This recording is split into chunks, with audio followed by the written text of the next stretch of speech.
자, 오늘 함께 나눌 말씀의 제목은 솔로몬과 타조입니다. 오늘 본문에 타조라는 단어가 없는데 왜 타조일까? 혹시 타조라는 동물 아세요? 예, 타 봤어요? 예, 타조잖아요. 예, 탈 수 있는 건데 진짜 탈 수 있어요. 남아공에 가면 타조 농장이 있는데 타조를 실제로 타 봅니다. 그리고 타조 목이 길잖아요. 이 목이 핸들 역할을 해요. 이쪽으로 꺾으면 타조가 이쪽으로 가고 이쪽으로 꺾으면 타조가 이쪽으로 가고. 예, 아주 웃기는 짬뽕이죠. 이렇게 잡아당기면 타조가 또 멈춰서요.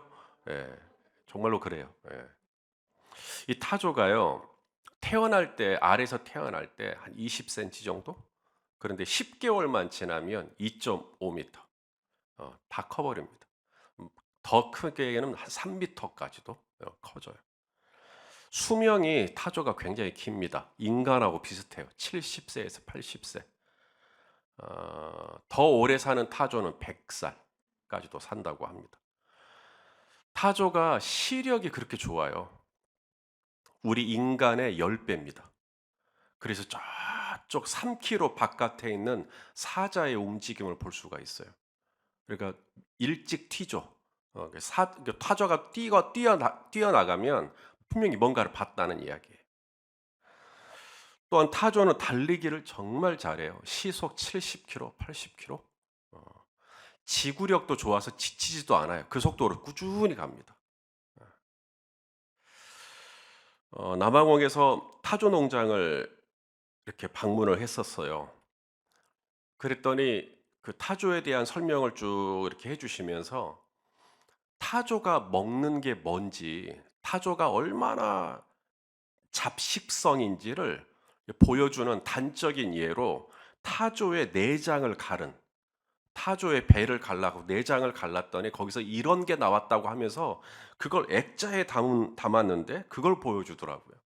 근데 거기서 뭐가 나왔냐면 콜라 피트병, 어른 손보다 더 큰 돌덩이, 이런 걸 막 먹어요. 자갈, 흙, 닥치는 대로 먹습니다. 저는 그 타조의 그 설명을 쭉 들을 때 순간 제 자신을 돌아봤어요. 만일에 하나님이 내 배를 가르는 게 아니라 내 인생에, 내가 지나온 삶의 인생의 단면을 가르신다면, 그것이 사람들 앞에 다 노출된다면 어떨까? 나는 먹지 말아야 될 것을 먹었다고 들통나는 것은 없을까? 가지 말아야 할 곳을 갔다고 갔네. 하지 말아야 할 말을 했다라고 드러나는 것은 없을까? 보지 말아야 할 것을 봤다고 드러나는 것은 없을까? 그렇게 결정하지 않았어야 했던 우매한 결정을 했던 것들이 다 저의 삶의 단면을 끄집어 보면 있지 않을까? 지금 전도서 말씀을 보고 있는데요. 이 전도서라는 이 저자는 솔로몬으로 알고 있습니다. 한 나라의 왕이죠. 그리고 솔로몬은 이 세상에서 가장 지혜로운 사람입니다. 모세가 온유함이 지면에서 뛰어나다면 솔로몬은 지혜가 뛰어난 사람이죠. 그 뛰어난 지혜로 솔로몬이 깨달은 그 종국이 뭐냐면 허무함이었습니다. 너무 지혜가 뛰어나다 보니까 인생을 다 통찰해 버렸어요. 인생을 꿰뚫어 버렸는데 그 끝이 너무 허무하더라는 거예요. 내가 이렇게 뛰어난 지혜로 인생을 살펴보니, 인생을 탁 잘라 보니까 인생이 다 허무하더라. 헛되고 헛되며 헛되고 헛되고 뭐 이런 모든 것이 헛되도다. 자, 오늘 본문에도 보면 솔로몬은 이 헛한 마음, 이 허전한 마음을 달래기 위해서 즐거움, 곧 쾌락을 추구하기로 결정합니다. 내가 쾌락을 추구해 봐야지. 그러면 이 헛한 마음이 좀 달래질까? 우리 2장 1절 말씀입니다. 오늘 전도서 2장 1절 말씀을 또 읽어 보겠습니다. 시작. 나는 나는 내 내 마음에 마음에 이르기를 이르기를 자 자 내가 내가 삼아 내가 너를 시험 삼아 너를 너를 즐겁게 즐겁게 하리니 하리니 너는 너는 낙을 누리라 누리라 하였으나 하였으나 보라 보라 이것도 이것도 헛되도다. 헛되도다. 예. 지금 솔로몬이 발견하려는 게 뭐냐면 인생의 낙이에요. 인생의 즐거움이 뭐냐? 우리 성도님들은 어떠세요? 인생의 낙을 발견하셨어요? 인생의 즐거움을 발견하셨을까요? 우리 김하진 집사님 즐거우세요?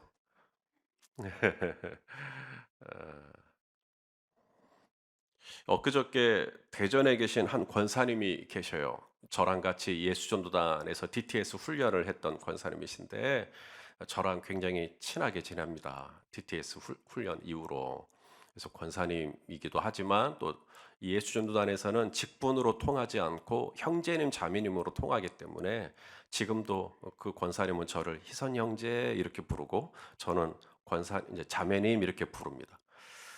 권사님이 저한테 이제 문자가 왔어요. 뭐 잘 지내시냐고 안부를 물었어요. 그래서 저도 뭐 응답을 해드렸죠. 잘 지냅니다. 권사님도 행복하십시오.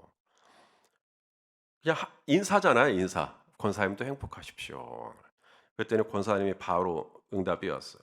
저는 지금 이보다 더 행복할 수 없을 만큼 잘 지냅니다. 제가 그 권사님의 삶을 알거든요. 그 권사님은 지금 수도원적인 삶을 살고 계십니다. 그래서 지난 여름에 수도원적인 영성이 얼마나 중요한지 함께 전주 쪽에서 만났더랬는데 저에게 이 수도원적인 영성에 대해서 한참을 말씀하시고 간증하시고 저도 그때 그 뭐죠? 그 수도원을 잠깐 갔다 왔던 적이 있었기 때문에 너무 그쪽에 관심이 있었고 여러분 수도원적 영성이라는 게 다른 거 아니에요. 그냥 어디 골방에 처박혀 가지고 막 기도하고 말씀 보고 이게 수도원적 영성이 아니고 수도원적 영성이란 시편 23편 1절입니다. 여호와는 나의 목자시니 내게 아무 부족함이 없는 상태. 행복한 거죠. 여호와 하나님 한 분으로 만족하는 상태.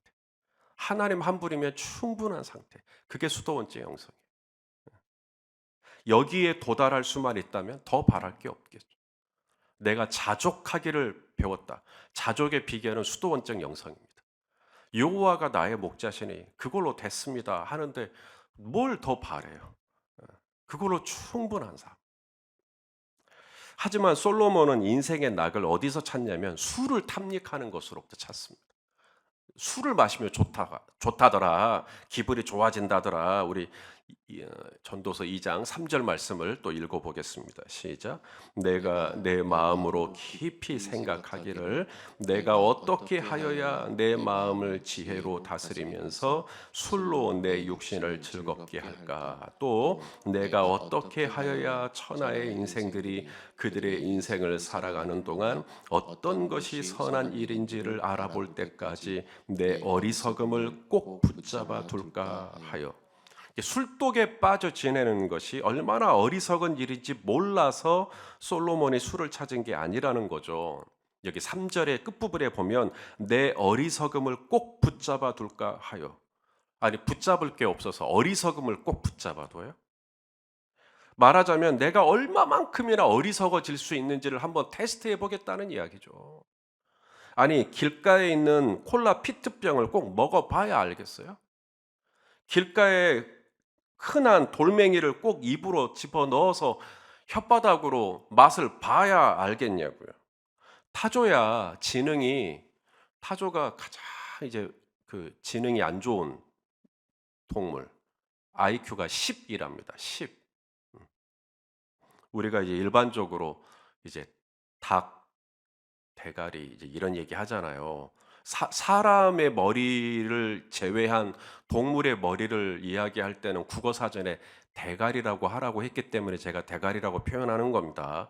목사님이 너무 천박한 언어를 쓰신다 하지 마시고 그래서 닭, 대가리, 닭 머리라고 합시다. 이 닭머리라고 우리가 머리 안 좋으면 닭머리다 그러는데 이 닭이 IQ가 16입니다. 16. 닭도 16인데 타조는 10이에요. 그러니까 아무거나 닥치는 대로 먹는다니까. 그 먹으면 안 된다는 걸 모르는 거죠. 경험이 쌓여서 이거 먹으면 안 돼. 이게 IQ가 높은 거예요. 그런데 타조는 그런 게 없는 겁니다. 아니 이보다 더 지혜로울 수 없는 솔로몬이 왜 어리석음의 끝을 향해 달려가고 있죠? 또 다른 인생의 낙을 찾아서 한 일이 첫 번째는 술을 독에 빠져 지내는 것이고 그래도 허무하니까 이 두 번째는 사업을 크게 확장해 봅니다. 내가 돈을 한번 벌어봐야지. 그래서 4절 말씀을 또 한번 읽어보겠습니다. 시작. 나의 사업을 크게 하였노라. 내가 나를 위하여 집들을 짓고 포도원을 일구며. 그렇죠? 집도 짓고. 화장실이 하나밖에 없어가지고 온 식구들이 그냥 아침마다 전쟁인 거죠. 출근해야 되고 학교도 가야 되고 하는데 화장실이 하나니까. 그래서 돈을 열심히 벌어서 화장실 2개짜리로, 또 열심히 벌어서 3개짜리로, 4개짜리로 일평생 화장실만 늘리다가 죽었다는 거잖아요. 그러니까 이 집도 크게 짓고 뭐 화장실도 많고 뭐 골목에 있는 상권은 내가 다 사버리기도 하고. 근데 그 끝이 뭔가? 미국에 사는 한 중국계 부자가 있었어요. 동양인이죠, 중국계니까. 한 호텔에 들어갔는데 한 직원이 노골적으로 인종차별을 하더랍니다. 기분이 나쁜 거예요. 그 직원을 해고하고 싶은데 방법이 없죠. 그래서 이 중국계 부자가 호텔을 사버렸어요. 그리고 그 직원을 잘라버린 겁니다. 얼마나 돈이 많으면. 지금 그런 거예요. 내가 사업을 크게 하고 내가 집도 짓고 내가 포도원도 내가 다 사버리겠다.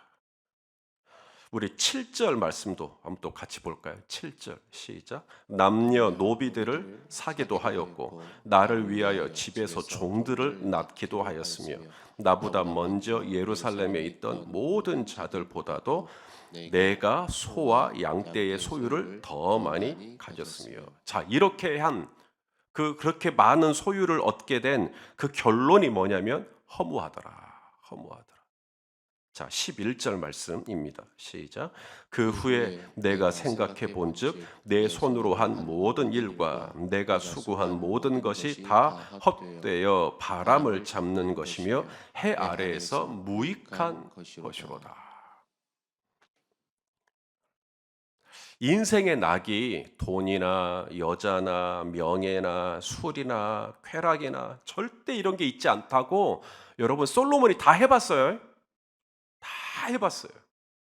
우리가 못하는 거 솔로몬이 다 해봤어. 우리는 거기에 올라가면 뭐가 있을 것 같죠? 솔로몬은 거기까지 다 올라가 봤어요. 인생의 끝을 향해 아니 그렇게 지혜로운 사람도 내가 한번 어리석음의 끝을 한번 달려가 보겠다. 여러분, 우리가 무시하는 닭도 땅에 떨어진 모이만 먹어요. 절대로 흙은 안 먹습니다. 닭 머리도 내가 이건 먹어야 될지 말아야 할지를 분별하는데 오늘 솔로몬은 이거 닭 머리만 또 못한 거예요. 다 해보겠다고 그렇게 달려듭니다. 성도 여러분, 그러면 어떻게 살아야 할까요? 이렇게 지혜로운 사람도 이렇게 어리석을 수 있다면 지혜로운 것과 어리석은 것 중에 뭐가 더 나을까요? 오늘 솔로몬은 어리석은 것보다 그래도 지혜로운 게 더 낫다고 이야기를 합니다. 자, 13절 말씀을 또 보겠습니다. 시작. 내가 보니 지혜가 우매보다 뛰어남이 빛이 어둠보다 뛰어남 같도다. 지금 여기가 시커먼 것보다는 지금 이 본당에 불이 딱 들어와 있는 빛이 더 낫죠. 그런 것처럼 우매한 것보다는 지혜가 더 낫다는 겁니다. 그러나 지혜가 아무리 우매보다 뛰어나다 할지라도 내가 다른 사람보다 조금 더 지혜로울지는 모르나 그것도 사실 별거 아니라고 솔로몬은 말합니다. 왜 그렇게 얘기하냐면 바로 죽음 때문에 그래요. 죽음 앞에서는 지혜로운 자나 우매한 자나 다 똑같구나. 솔로몬이 그러는 겁니다. 혹 지혜로우면 우매한 자보다 조금 더 생명이 길지는 모르겠어요. 몇 년 더 살지는 모르겠어요. 그렇더라도 그 몇 년 살 뿐이지 결국은 우매한 자도 죽고 지혜로운 자도 죽고 다 죽더라는 거예요. 우리 15절 말씀을 또 읽어보겠습니다. 시작. 내가 내 마음속으로 이르기를 우매자가 당한 것을 나도 당하리니 내게 지혜가 있었다 한들 내게 무슨 유익이 있으리요 하였도다. 이에 내가 내 마음속으로 이르기를 이것도 헛되도다 하였도다. 하나가 더 있어요. 지혜로운 자나 우매한 자나 죽으면 똑같이 잊혀지더라는 거예요. 이게 솔로몬이 한 얘기입니다. 우리 16절 말씀도 같이 보겠습니다. 시작. 지혜자도 우매자와 함께 영원하도록 기억함을 얻지 못하나니 후일에는 모두 다 잊어버린 지 오래일 것임이라. 오호라, 지혜자의 죽음이 우매자의 죽음과 일반이로다. 어떻습니까? 사람은 누구나 다 죽어요. 그리고 우리가 죽으면 우리를 기억하는 사람이 점점 없어질 것입니다. 솔로몬의 말씀에 어떻게 동의를 하십니까? 아프리카 부족 중에 스와힐리족이라고 하는 부족이 있어요. 저쪽 아프리카 동부 쪽에 사는 부족인데, 저도 나바홍에 있을 때 이 스와힐리어를 쓰는 부족을 만난 적이 있었습니다. 그리고 그 부족 중에 추장이었던 분의 아들이 예수님을 믿고 DTS 훈련을 받겠다고 베이스에 왔던 청년을 만난 적이 있어요. 이 스와힐리족은요, 죽음에 대한 이해가 우리랑 좀 달라요. 우리는 심장이 멈추고 숨이 끊어지고 그러면 사망했습니다 그러죠. 스와힐리족은 죽었다고 말하지 않아요. 더 이상 이 고인을 기억하는 사람이 아무도 없을 때 죽었다고 얘기합니다. 심장이 멈춰야 죽은 게 아니라 망각, 이 고인에 대해서 모든 사람이 다 잊었구나. 그러면 죽었다. 그때 이야기를 하는 거예요. 그러니까 숨이 멎었고 심장이 멈췄지만 내가 이 사람을 기억하는 한 이 사람은 살아있는 거예요. 그게 스와힐리족의 죽음에 대한 이해입니다. 내가 만일에 죽었는데, 내가 이제 심장이 멈췄고 더 이상 이제 말도 못하고 내가 죽었는데 남아있는 나의 사랑하는 유가족들이 나에 대해서 무엇을 기억해 주기를 바라실까요? 나를 기억해 주지 않으면 나는 진짜 죽는 건데. 성경은 이렇게 말씀합니다. 히브리서 11장 4절 말씀이에요. 읽어보시겠습니다. 시작.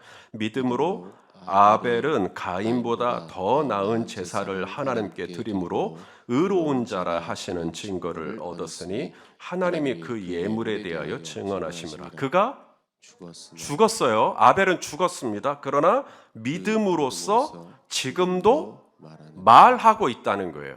아벨은 죽었는데 아벨은 지금도 믿음으로 막 무슨 말을 하고 있다는 이야기입니다. 여러분, 아벨이 누구죠? 아담과 하와의 둘째 아들입니다. 아담과 하와는 최초의 인류예요. 최초의 인류. 최초의 인류의 아들이 죽었으니까 지금 21세기를 사는 우리와 최초하고 이게 어느 정도나 차이가 나는지는 모르겠어요. 그러니까 그렇게 오래전에 죽은 사람인데, 그렇게 오래전에 죽은 아벨이 지금도 살아서 말하고 있다. 우리 중에 아벨을 모르는 사람 없죠. 아벨은 여전히 우리의 머릿속에 기억되고 있는 인물입니다. 무엇 때문에? 믿음 때문에. 그 믿음으로써 지금도 말하느니라. 영원한 것은 숨이 아닙니다. 숨은 언젠간 멈춰요. 영원한 것은 뭔가? 내가 이 땅에서 믿음으로 살았던 것만 남아요. 오늘 우리에게 하루가 주어졌어요. 이 하루가 소중한 까닭은 24시간이기 때문이 아닙니다. 이 하루가 소중한 까닭은 나에게 쓸 돈이 남았기 때문도 아니에요. 이 하루가 소중한 까닭은 내가 이 하루 동안에 이룰 수 있는 업적, 성취 때문도 아닙니다.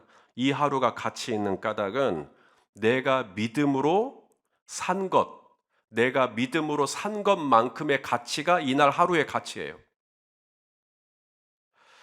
오늘도 믿음으로 살려고, 하나님 뜻대로 살아보려고 새벽에 나오셨다고 생각해요.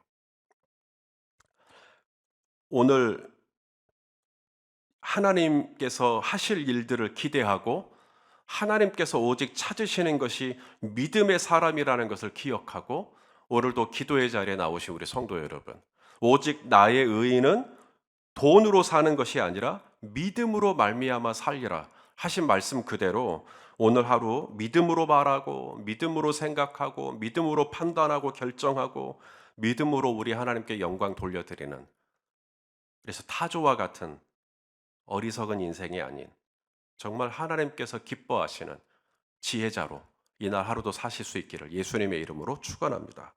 기도하시겠습니다. 존귀하신 하나님, 감사합니다. 오늘도 우리를 깨워주시고 또 이날 하루 내가 믿음으로 사는 것만 남는 것인데 믿음으로 말하고 믿음으로 생각하고 믿음으로 행동하기를 원하오니 주여 오늘도 기도할 때 우리를 성령으로 충만케 하시고 그래서 온전히 믿음으로 말미암아 살아낼 수 있도록 이날 하루 은혜를 베풀어 주시옵소서. 예수님의 이름으로 기도하옵나이다. 아멘.